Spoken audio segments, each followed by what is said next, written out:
रागिनी कटियार, ये वो नाम है जो महिलाओं के लिए एक बड़ा मैसेज है। मेरे साथ मौजूद हैं जिनका पीसीएस में सिलेक्शन हुआ है। मैम, क्या कहेंगी, कुछ अपने बारे में बताइए। मेरा नाम रागिनी कटियार है।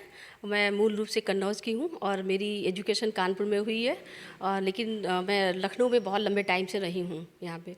और क्वालिफिकेशन में मैंने एमए किया हुआ है, एलएलबी भी किया और साथ एमबीए भी कर रखा है।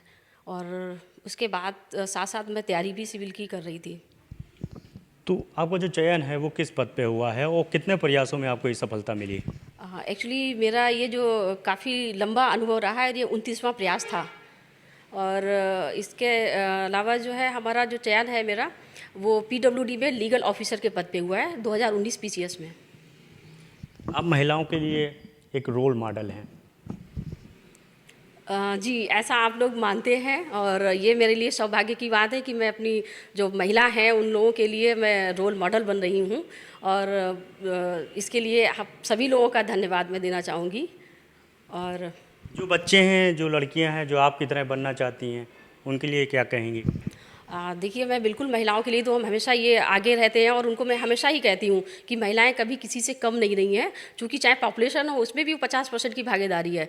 और सबसे अच्छी बात ये कि महिलाओं के लिए एक वर्क जो एटमॉस्फेयर होता है वो बहुत अच्छा होता है, वो मैनेज अच्छा करती हैं। क्योंकि घर में अगर हम लोग देखेंगे तो बहुत सारे काम महिलाओं के एक साथ करने होते हैं, उनको अपनी उसी ऊर्जा, उसी एफिशिएंसी को बनाए रखना होता है और उसके साथ ही उन्हें मैनेज करना चाहिए कि पढ़ने का जैसे ही टाइम मिलता है पढ़ लेते हैं। और उसके अलावा जो घर के काम है, बच्चों को है या और फैमिली के लोगों को देखना है, तो हम लोग उनको साथ साथ देखते हुए थे। ये हम लोगों को एक गॉड गिफ्टेड गुण है जिसको हम लोग यूटिलाइज कर सकते हैं। वैवाहिक जीवन भी है, आपका परिवार है। एक तरफ परिवार था, पति हैं, बच्चे हैं और भी परिवार की जिम्मेदारियां हैं, दूसरी तरफ आपका ये सपना था। तो सामंजस्य कैसे आपने बनाया, कितना टफ था? हाँ, देखिए, टफ़ तो बहुत था। शादी से पहले भी मैं काफ़ी लंबे टाइम मैंने तैयारी की थी, उसके बाद शादी हो गई। तो चूँकि जो हमारे हस्बैंड हैं वो डॉक्टर हैं डब्ल्यूएचओ में और बहुत ही अच्छे इंसान हैं, उन्होंने हमेशा ही हमें बूस्टअप किया है और बोल रहे थे कि कोई ज़रूरी नहीं कि सिलेक्शन हो जाए, लेकिन अगर तुम्हें लग रहा है कि तुम्हें करना है तो तुम करिए उसको। और जहाँ तक है तो चूँकि हमारा बैकग्राउंड भी ऐसा था कि मैं प्राइवेट जॉब ज्वाइन कर सकती थी और मैं कोर्ट में भी बैठ रही थी, प्रैक्टिस में कर रही थी। लेकिन उसके बावजूद भी कहीं ना कहीं मेरे मन में हमेशा यही रहता था कि मुझे समाज के लिए कुछ करना है और मुझे अधिकारी बनना है। तो ये बचपन का एक ड्रीम था, तो उसके लिए मैं हमेशा प्रयास करती रहती। कभी 1 नंबर 2 नंबर से रुकते थे, फिर नेक्स्ट टाइम यही सोचते थे कि जो कमियां रह गई हैं उसको मैं आगे बढ़ाऊं, इसको मैं दूर करूं और फिर आगे यही प्रयास करते रहते सतत। और उसी के लिए फिर लास्ट में सफलता मिल ही गई। शादी के बाद एक महिला के लिए बड़ा मुश्किल होता है, क्योंकि एक तरफ परिवार की भी जिम्मेदारी होती है, दूसरी तरफ आपकी सास होती है, तमाम लोग होते हैं। तो उस बीच जो है कितना सपोर्ट रहा परिवार पर आपको? हाँ, मेरे फैमिली का पूरा सपोर्ट रहा। हालांकि हमारी मदर इन लॉ या फादर इन लॉ नहीं हैं, लेकिन उसके बावजूद भी हमारे जो फैमिली के लोग हैं बहुत अच्छे हैं, उन्होंने कभी इंटरफेयर नहीं किया हमारे उसमें। और चूंकि लखनऊ में मैं और बेटा ही अकेले रहते थे, तो बेटा जब स्कूल चला जाता था तो मैं पढ़ने के लिए हमेशा कहते रहते थे और मैं जैसे ही टाइम मिलता था मैं हमेशा कोई क्लास या कोचिंग कहीं ज्वाइन कर लेती थी। और क्योंकि घर में बहुत ज़्यादा पढ़ाई नहीं हो पाती थी। और इसके अलावा जैसे मैंने थोड़ा मैनेजमेंट भी किया, अपना जो पढ़ रखा था उसको भी मैंने यूटिलाइज़ किया। क्योंकि मोस्ट ऑफ द टाइम मैं वर्क है वो जो जिसको कहते हैं फ़ोन, उसके थ्रू मैं अपने कराती थी। और कुछ ऐसे हमारे अच्छे लोग आसपास मिल गए थे जो मेरे विश्वास के साथ पूरा काम कर लेते थे। तो सामंजस्य मैंने इसीलिए बैठा लिया था अपना। कितने घंटे आप देती थी इस कामयाबी के लिए अपने आप को? देखिए, स्टार्टिंग में जब मैं शादी नहीं हुई थी तब तो मैं 18 घंटे तक मैं पढ़ती थी। मैं बहुत ज़्यादा डेडिकेटेड थी पढ़ने के लिए और मेरा एक ही सपना था उस टाइम आईपीएस बनने का। लेकिन शादी के बाद में फिर कभी बहुत निश्चित घंटे नहीं रहे हैं। कभी कभी होता था 10 घंटे भी पढ़ लेते, कभी 1 घंटे भी मिलता था, कभी नहीं भी मिलता था, कोई आ जाता था या मैं बाहर जाती थी। तो आफ्टर मैरिज बहुत ज़्यादा डिसाइडेड नहीं रहा कि मैं कितने घंटे पढ़ती, लेकिन जैसे टाइम मिलता था मैं पढ़ने के लिए बैठ जाती थी और पढ़ना शुरू कर देती थी।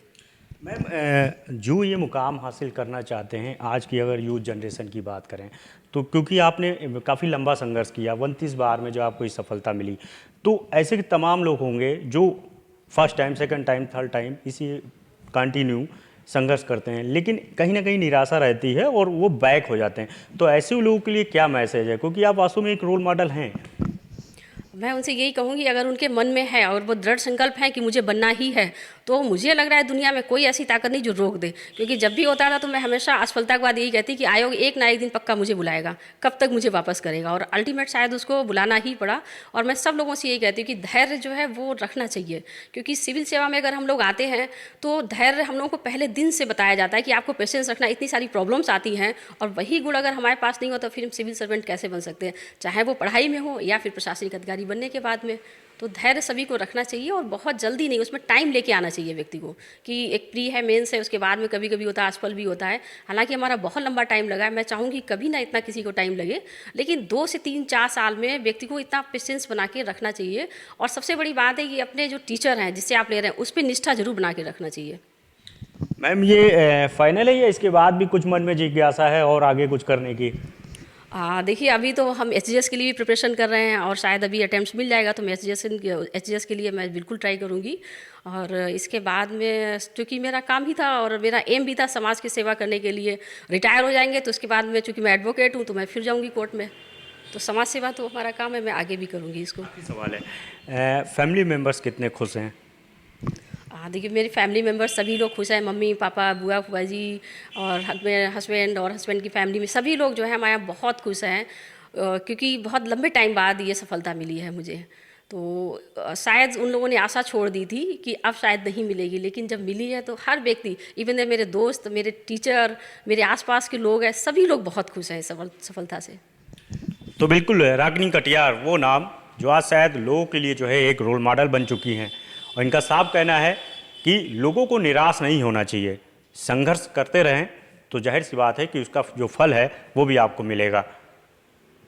कैमरा पर्सन अमित साथ, अनुप कुमार, भारत समाचार, लखनऊ।